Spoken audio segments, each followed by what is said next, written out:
Welcome to Rai education. Rai education में आपका स्वागत है। मैं कुंदन राय। राय एजुकेशन का सबसे महत्वपूर्ण और सबसे विशेष बात मैं आपसे शेयर करना चाहता हूँ। राय एजुकेशन का जो टेस्ट पैटर्न है अपने आप में अद्वितीय, बेहतरीन और बहुत खूबसूरत है।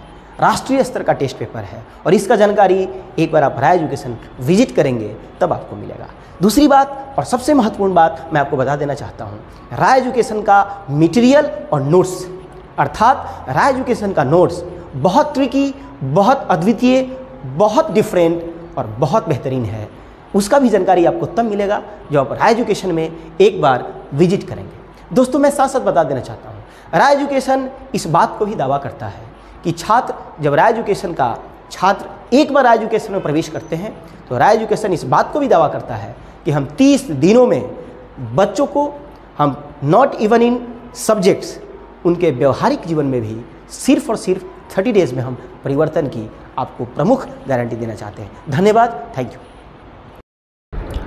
मराठी महाराष्ट्रामध्ये आपल्या सगळ्यांचं स्वागत आहे। मी संग्राम राय एज्युकेशनच्या कार्यालयामध्ये मी सध्या आहे आणि राय एज्युकेशनचे मुख्य आपल्यासोबत आहेत कुमार सर आणि त्यांच्यासोबत आपण गप्पा मारणार आहोत। शहरामध्ये अनेक क्लासेस आहेत सगळीकडे, म्हणजे शहरामध्येच नाहीत, ग्रामीण भागातही आहेत।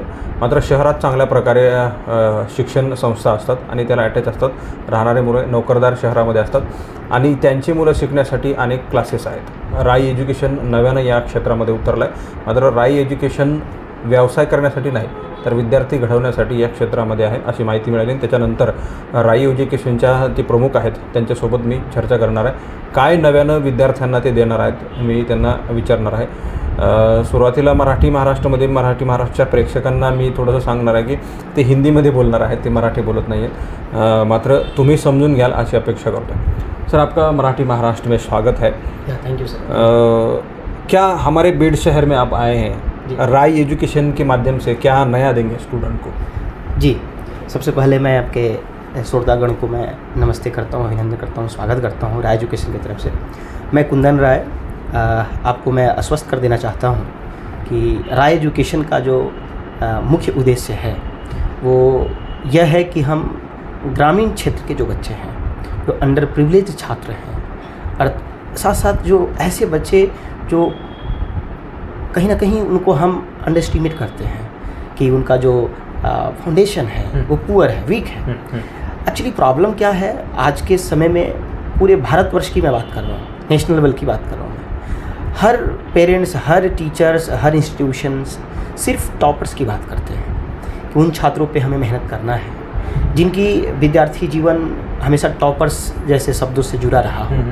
हम सिर्फ उन छात्रों पे मेहनत करेंगे, यह हमारा उद्देश्य सिर्फ वही नहीं है। हमारा मुख्य उद्देश्य ये है कि नॉट इवन इन बीड शहर ओनली, जहाँ भी हम काम करना चाहते हैं, पहली बात मैं आपको आश्वस्त कर देना चाहता हूँ, क्लियर कर देना चाहता हूँ कि राय एजुकेशन सिर्फ बीड शहर में है इसका मतलब यह नहीं कि वो महाराष्ट्र लेवल पे काम कर रहा है। हमारा जो विज़न है वो नेशनल लेवल का है, कारण कि राय एजुकेशन के बैनर तले जो भी कोर्सेस ऑफ़र की जाती है, चाहे वो नीट की कोर्सेस हो, चाहे वो जेई की कोर्सेस हो, चाहे वो फाउंडेशन की कोर्सेस हो, उन हर कोर्सेस को ध्यान में रखते हुए हमने नेशनल उद्देश्य और नेशनल दृश्य क्रिएट की है और फॉर्म की है। तो हमारा उद्देश्य है कि आपका जो क्वेश्चन था कि राय एजुकेशन में ऐसा न्यू क्या देंगे, तो हमारा राय एजुकेशन का सबसे पहला अभी हर इंस्टीट्यूशन में, हर संस्था में, पूरे देश में यही प्रॉब्लम है कि सिर्फ एजुकेशन एग्ज़ाम, रिजल्ट एग्ज़ाम, इसी में हम उलझे हुए हैं।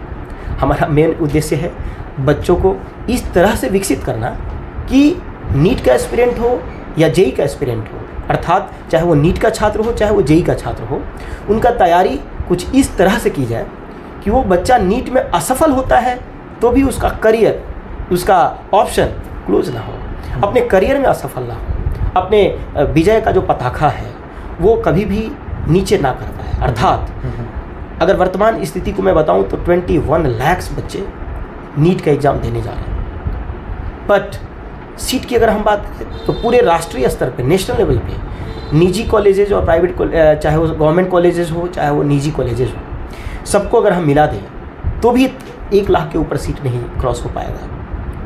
मोटा मोटी 50,000 60,000 के आसपास हमारा मेडिकल का सीट है पूरे नेशनल लेवल पे, लेकिन बच्चे कितने देंगे इस बार एग्ज़ाम? 21 लाख बच्चे एग्ज़ाम देंगे।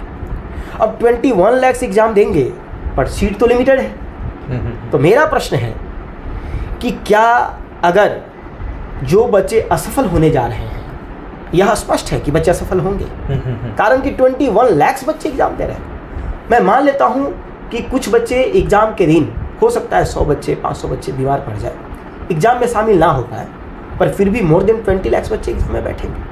पर सीट कितना है मेडिकल का? अगर हम सीट की बात करें तो राष्ट्रीय स्तर पे, नेशनल लेवल पे जो सीट है वो मात्र 60,000 के इर्द गिर्द है। हर वर्ष सीट में बढ़ोतरी होते रहता है गवर्नमेंट के द्वारा, लेकिन मैं रफ आइडिया लेकर चलता हूँ। पर मेरा प्रश्न है कि क्या 60,000 के अलावा जो छात्र हैं जो असफल होने जा रहे हैं, क्या वो टैलेंटेड नहीं है? टैलेंटेड वो भी है, पर उनका क्या होगा? राय एजुकेशन का मुख्य उद्देश्य ये है कि हम इस तरह से बच्चों को विकसित करना चाहते हैं, इस तरह से उनको हम एजुकेट करना चाहते हैं कि बच्चे नीट में सेलेक्ट नहीं भी हो तो भी उसका करियर, या तो नीट में सेलेक्ट नहीं होता एनडीए में जाए, एनडीए में नहीं सेलेक्ट होगा तो किसी निजी स्टैंडर्ड और रिप्यूटेड संस्था का वो छात्र बनेगा। अगर उसमें भी नहीं हुआ तो बच्चा किसी न किसी रूप में भारत सरकार के टॉप 10 यूनिवर्सिटीज़ का वो छात्र निश्चित बनेगा। हमारा मुख्य उद्देश्य यही है। आपने अभी बताया कि 21 लाख स्टूडेंट जो है पढ़ रहे हैं, नीट का एग्ज़ाम दे रहे हैं, उसमें से कुछ लाख एक होंगे। तो क्या गवर्नमेंट का जो भी जो वैकेंसीज है उसमें कुछ प्रॉब्लम आ रहा है कि 21 लाख स्टूडेंट जो है एग्ज़ाम दे रहे हैं, उसमें से निकल भी जाते हैं 1 लाख, तो भी कम से कम 60,000 का जो भी रिजर्वेशन ये होता है, सीट्स होता है, उसमें बैठ जाता है। बाकी फिर भी 40,000 तो रह ही जाते हैं। तो फिर गवर्नमेंट का भी कुछ ऐसा पॉलिसीज होना, जैसे आपने बताया कि मैं स्टूडेंट जो काबिल बना रहा हूँ, अगर गवर्नमेंट का जॉब उसे नहीं भी मिला तो कहीं ना कहीं उसका जो एजुकेशन उसको काम आ जाएगा, मतलब पीछे नहीं रहेगा। एग्जैक्टली। तो गवर्नमेंट का भी कोई पॉलिसी बनता है कि गवर्नमेंट का भी कोई फर्ज बनता है कि पूरे लोगों को जो है तो वो एग्जाम देने के बाद उनको नौकरी दी जाए, ऐसा कुछ बताएंगे? नहीं, निश्चित मैं अपेक्षा करता हूं कि गवर्नमेंट इस दिशा में काम करे, पर प्रश्न ये है कि गवर्नमेंट कुछ भी ऑप्शन दे दे, पर आजकल इंस्टीट्यूशन में अगर नीट का छात्र है तो हम फिजिक्स केमिस्ट्री बायो के बाहर बात नहीं करते हैं, ये सबसे बड़ी प्रॉब्लम है। अगर जेई का छात्र है तो हम फिजिक्स केमिस्ट्री मैथ्स के बाहर बात नहीं करते। तो मेरा प्रश्न है कि बच्चे को क्यों ना, अगर नीट का छात्र है तो फिजिक्स केमिस्ट्री बायो के बाहर भी बात करें, ताकि वो डॉक्टर बनने का काबिलियत तो रखे ही रखे, अगर उसका मेडिकल में सिलेक्शन ना भी हो तो भी वो असफल ना हो तो एनडीए का एग्ज़ाम पास कर सके। अगर हम कलाम साहब का उदाहरण लें तो कलाम साहब तो आईआईटी एग्ज़ाम नहीं पास कर पाए थे, पर फिर भी उनको देश के सबसे प्रतिष्ठित संस्थान इसरो से उनके पास फोन आया कि आप इसरो का छात्र बनिए, और वो इसरो के छात्र ही नहीं, वो इसरो के डायरेक्टर तक बने। और एक समय ऐसा आया कि कलाम साहब जब आईआईटी नहीं पास किए तो कलाम साहब के बैचमेट्स तो आईआईटी बने ही थे, पर उनको तो फ़ोन नहीं आया इसरो से। इसके पीछे का असली कारण ये था कि कलाम साहब को जिस तरीके से कलाम साहब ने खुद को विकसित किया था, वह उद्देश्य खुद को एजुकेट करना था। सिर्फ डॉक्टर और आईआईटी बनने के उद्देश्य उन्होंने इतना एजुकेशन नहीं करी थी, पढ़ाई नहीं करी थी। और एक समय ऐसा आया कि देश से, दिल्ली से उनके पास फ़ोन आता है कि आपको हम राष्ट्रपति कैंडिडेट बनना चाहते हैं, और वो भारत ही नहीं विश्व स्तर पर उन्होंने भारत का झंडा बुलंद किया और परचम लहराया। और एक दिन ऐसा आया कि वैज्ञानिक के भी रूप में जाने गए और विश्व स्तर पे जाने गए, राष्ट्रपति के रूप में भी जाने गए और एक सफल व्यक्ति के रूप में भी जाने गए। तो हम चाहते हैं राय एजुकेशन के बैनर तले छात्रों को सिर्फ कंपटीशन के लेवल पर विकसित नहीं करना चाहते, हम छात्रों को एजुकेट करना चाहते हैं। हम पढ़ने के उद्देश्य से पढ़ा रहे हैं, हम नीट के उद्देश्य से ही, सिर्फ हमारे छात्र नीट नहीं भी पास करेंगे तो डॉक्टर से ऊपर जाएंगे, ये हमारी कहीं ना कहीं। आपके छात्र कौन सी क्लास से अभी, कौन सी क्लास तक अभी आपके छात्र हैं राय क्लास में? राय क्लासेस में 3 तरह के कोर्स हम ऑफर करते हैं। पहला कोर्स है फाउंडेशन कोर्स, अर्थात हम 8th 9th और 10th के बच्चों के लिए हम अभी से ही एनसीईआरटी पैटर्न का प्रैक्टिस स्टार्ट कर चुके हैं। एनसीईआरटी पैटर्न की मैं बात करना चाहता हूँ, जो कि सबसे इम्पोर्टेंट बात है। अगर बच्चा एनडीए देना चाहता है, वो भी भारत सरकार का एग्जाम है, वो भी एनसीईआरटी पैटर्न पर होता है। अगर बच्चा नीट का एग्जाम देना चाहता है, वो भी भारत सरकार कंडक्ट कराती है, जिसको एनटीए कहते हैं, नेशनल टेस्टिंग एजेंसी, वो भारत सरकार की एजेंसी है, और वही आपको नीट की एग्जाम कंडक्ट कराती है। तो मेरा कहने का अर्थ है कि एनटीए जो है, जो भारत सरकार की एजेंसी है, वो नीट की एग्जाम कंडक्ट कराती है, तो वो किस सिलेबस को फॉलो करती है? एनसीईआरटी को फॉलो करती है। हम कहीं ना कहीं एनसीईआरटी को आज के समय में हम मार्केट के मतलब इकोनॉमिकल, मतलब आप कह सकते हो पब्लिकेशन में भी कहीं ना कहीं व्यापारीकरण है। मैं समझता हूँ कि एनसीईआरटी एक ऐसा पुस्तक है जो अपने आप में बेहतरीन पुस्तक है, जिसका निर्माण देश के प्रसिद्ध और टॉप वैज्ञानिकों ने, प्रसिद्ध प्रोफेसर्स ने की है, टॉप विश्वविद्यालय के टीचर्स ने की है। हम उसको बाईपास कर देते हैं किसी न किसी रूप में। उसके पीछे का कारण है कि निजी पब्लिकेशन, इतनी निजी पब्लिकेशन है, कॉस्टली पुस्तक आते हैं, इतने एररलेस नहीं है वो। एनसीईआरटी का ऐसा पुस्तक है, चीफ एंड बेस्ट होता है, प्रमाणित पुस्तक है, ऑथराइज पुस्तक है, जिसमें एरर्स की प्रोबेबिलिटी ऑलमोस्ट 99% नहीं होती। हम उस पुस्तक को फॉलो करते हैं और वही पुस्तक नीट में स्टैंडर्ड मानी गई है और वही पुस्तक जेई में स्टैंडर्ड मानी गई है। अगर हम जेई की बात करें तो जेई एडवांस जो है वो आईआईटी कंडक्ट कराती है, पर जेई मेंस जो है वो एनटीए कंडक्ट कराती है, नेशनल टेस्टिंग एजेंसी। और चाहे आईआईटी कंडक्ट कराए चाहे एनटीए कंडक्ट कराए, दोनों ही भारत सरकार की एजेंसी है। अब आपने कहा कि किस क्लास को आप राय एजुकेशन में पढ़ाते हो, तो हमारे पास 8th क्लास है, 9th क्लास है और 10th क्लास है।